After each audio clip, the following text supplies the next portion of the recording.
Dios los bendiga, hermanos, bienvenidos a Leamos la Biblia en un año. Nos tocan ya los capítulos del 7 al 10 de la carta a los Hebreos. Así que degustemos esta porción de la palabra. Dice así, Hebreos capítulo 7.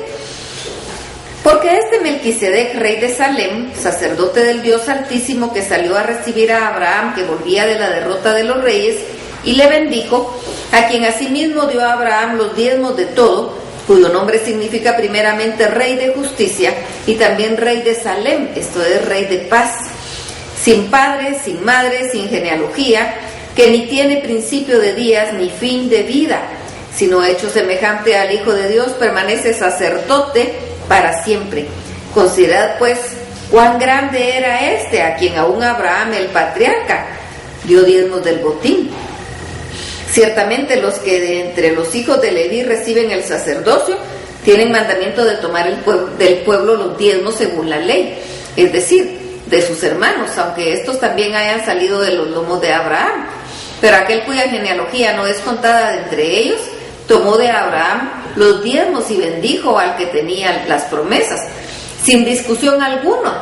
El menor es bendecido por el mayor, y aquí ciertamente reciben los diezmos hombres mortales, pero ahí uno de quien se da testimonio de que vive. Y por decirlo así, en Abraham pagó el diezmo también Leví, que recibe los diezmos, porque aún estaba en los lomos de su padre cuando Melquisedec le salió al encuentro. Si pues la perfección fuera por el sacerdocio levítico, porque bajo él recibió el pueblo la ley, ¿qué necesidad habría aún de que se levantase otro sacerdote según el orden de Melquisedec, y que no fuese llamado según el orden de Aarón? Porque cambiado el sacerdocio, necesario es que haya también cambio de ley. Y aquel de quien se dice esto es de otra tribu, de la cual nadie sirvió al altar. Porque manifiesto es que nuestro Señor vino de la tribu de Judá, de la cual nada habló Moisés tocante al sacerdocio. Y esto es aún más manifiesto si a semejanza de Melquisedec se levanta un sacerdote distinto, no constituido conforme a la ley del mandamiento acerca de la descendencia, sino según el poder de la vida indestructible. Pues se da testimonio de él: tú eres sacerdote para siempre según el orden de Melquisedec. Queda pues abrogado el mandamiento anterior a causa de su debilidad e ineficacia, pues nada perfeccionó la ley, y de la introducción de una mejor esperanza por la cual nos acercamos a Dios. Y esto no fue hecho sin juramento, porque los otros ciertamente sin juramento fueron hechos sacerdotes, pero con el juramento del que le dijo: juró el Señor y no se arrepentirá, tú eres sacerdote para siempre, según el orden de Melquisedec. Por tanto, Jesús es hecho fiador de un mejor pacto, y los otros sacerdotes llegaron a ser muchos debido a que por la muerte no podían continuar. Mas por cuanto permanece para siempre, tiene un sacerdocio inmutable, por lo cual puede también salvar perpetuamente a los que de él se acercan a Dios, viviendo siempre para interceder por ellos. Porque tal sumo sacerdote nos convenía, santo, inocente, sin mancha, apartado de los pecadores y hecho más sublime que los cielos, que no tiene necesidad cada día, como aquellos sumos sacerdotes, de ofrecer primero sacrificios por sus propios pecados y luego por los del pueblo, porque esto lo hizo una vez para siempre, ofreciéndose a sí mismo. Porque la ley constituye sumos sacerdotes a débiles hombres, pero la palabra del juramento, posterior a la ley, al Hijo, hecho perfecto para siempre. Hebreos capítulo 8. Ahora bien, el punto principal de lo que venimos diciendo es que tenemos tal sumo sacerdote, el cual se sentó a la diestra del trono de la majestad en los cielos, ministro del santuario y de aquel verdadero tabernáculo que levantó el Señor y no el hombre. Porque todo sumo sacerdote está constituido para presentar ofrendas y sacrificios, por lo cual es necesario que también éste tenga algo que ofrecer. Así que, si estuviese sola sobre la tierra, ni siquiera sería sacerdote, habiendo aún sacerdotes que presentan las ofrendas según la ley, los cuales sirven a lo que es figura y sombra de las cosas celestiales, como se le advirtió a Moisés cuando iba a erigir el tabernáculo, diciéndole: mira, haz todas las cosas conforme al modelo que se te ha mostrado en el monte. Pero ahora tanto mejor ministerio es el suyo, cuanto es mediador de un mejor pacto establecido sobre mejores promesas. Porque si aquel tiempo hubiera sido sin defecto, ciertamente no se hubiera procurado lugar para el segundo. Porque reprendiéndolos dice: He aquí vienen días, dice el Señor, en que estableceré con la casa de Israel y en la casa de Judá un nuevo pacto, no como el pacto que hice con sus padres el día que los tomé de la mano para sacarlos de la tierra de Egipto, porque ellos no permanecieron en mi pacto, y yo me desentendí de ellos, dice el Señor. Por lo cual este es el pacto que haré con la casa de Israel. Después de aquellos días, dice el Señor, pondré mis leyes en la mente de ellos, y sobre su corazón las escribiré, y seré a ellos por Dios, y ellos me serán a mí por pueblo. Y ninguno enseñará a su prójimo, ni ninguno a su hermano, diciendo: conoce al Señor, porque todos me conocerán, desde el menor hasta el mayor de ellos, porque seré propicio a sus injusticias y nunca más me acordaré de sus pecados y de sus iniquidades. Al decir nuevo pacto, ha dado por viejo al primero, y lo que se da por viejo y se envejece está próximo a desaparecer. Hebreos capítulo 9. Ahora bien, aún el primer pacto tenía ordenanzas de culto y un santuario terrenal, porque el tabernáculo estaba dispuesto así. En la primera parte, llamada el lugar santo, estaba el candelabro, la mesa y los panes de la proposición. Tras el segundo velo estaba la parte del tabernáculo llamada lugar santísimo, el cual tenía un incensario de oro y el arca del pacto cubierta de oro por todas partes, en la que estaba una urna de oro que contenía el maná, la vara de Aarón que reverdeció y las tablas del pacto.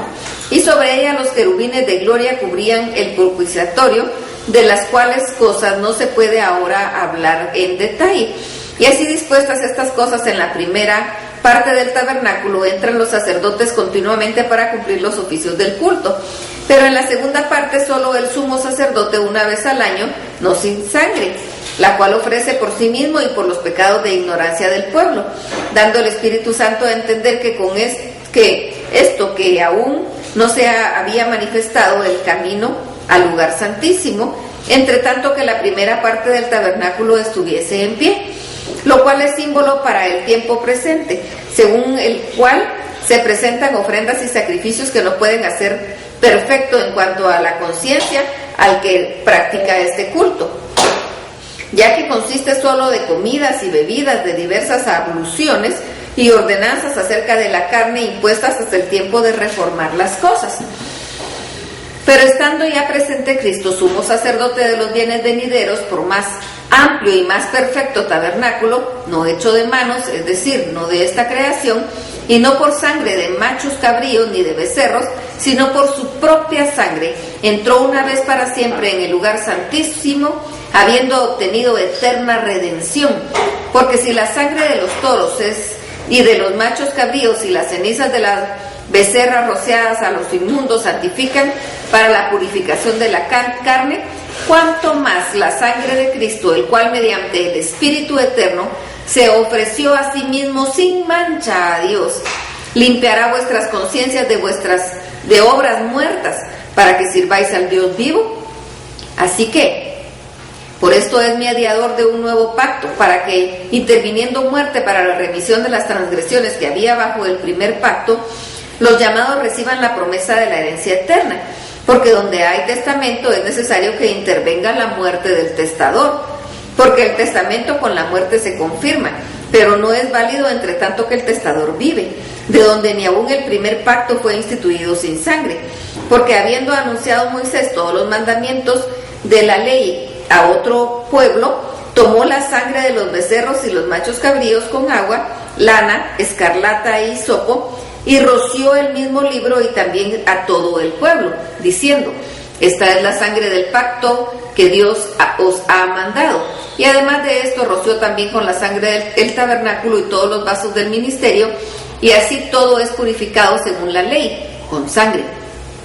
Y sin derramamiento de sangre no se hace remisión.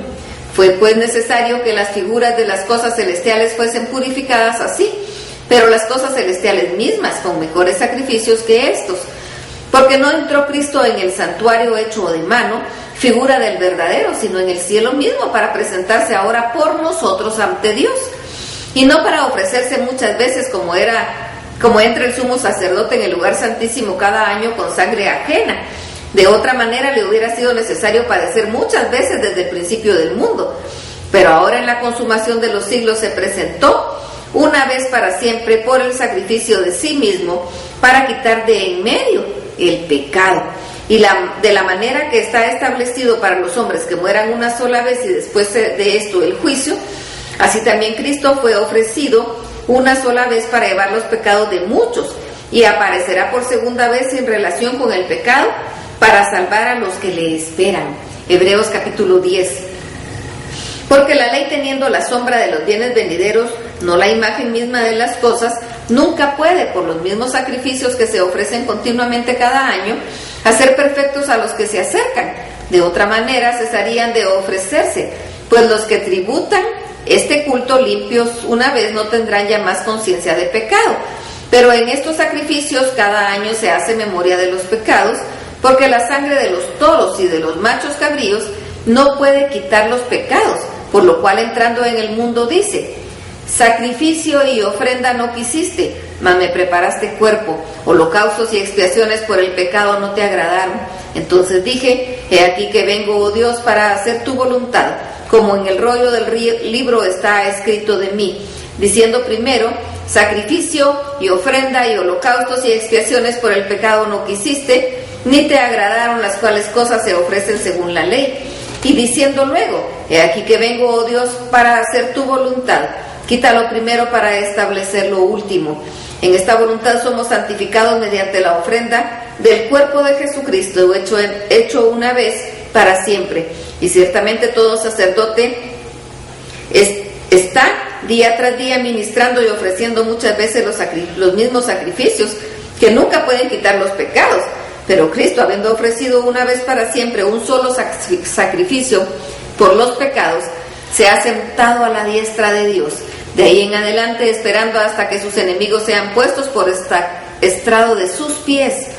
Porque con una sola ofrenda hizo perfectos para siempre a los santificados. Y nos atestigua el mismo Espíritu Santo.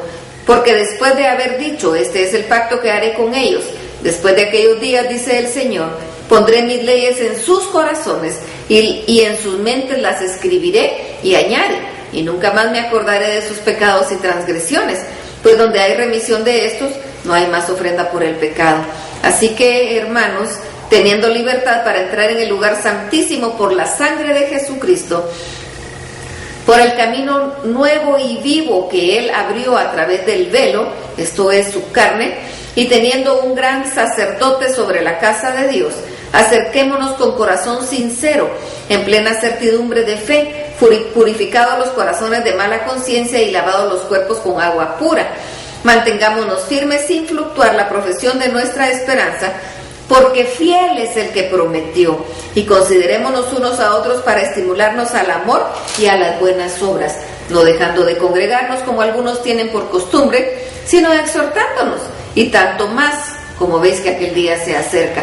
Porque si pecaremos voluntariamente después de haber recibido el conocimiento de la verdad, ya no queda más sacrificio por los pecados, sino una horrenda expectación de juicio y de hervor de fuego que ha de devorar a los adversarios. El que viola la ley de Moisés por el testimonio de 2 o 3 testigos muere irremisiblemente. Cuanto mayor castigo pensáis que merecerá el que pisotee al Hijo de Dios y tuviere por inmunda la sangre del pacto en la cual fue santificado e hiciere afrenta al Espíritu de gracia. Pues conocemos al que dijo: mía es la venganza, yo daré el pago, dice el Señor. Y otra vez, el Señor juzgará a su pueblo. Horrenda cosa es caer en manos del Dios vivo. Pero traed a la memoria los días pasados, en los cuales, después de haber sido iluminados, sostuvisteis gran combate de padecimientos. Por una parte, ciertamente con vituperios y tribulaciones fuisteis hechos espectáculo, y por otra llegasteis a ser compañeros de los que estaban en una situación semejante. Porque de los presos también os compadecisteis, y el despojo de vuestros bienes sufristeis con gozo, sabiendo que tenéis en vosotros una mejor y perdurable herencia en los cielos.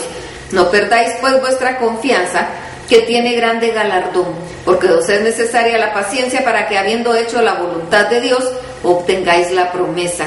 Porque aún un poquito, y el que ha de venir vendrá y no tardará. Mas el justo vivirá por fe, y si retrocediere, no agradará a mi alma. Pero nosotros no somos de los que retroceden para perdición, sino de los que tienen fe para preservación del alma. ¡Qué maravilla! Que el Señor los bendiga. Amén.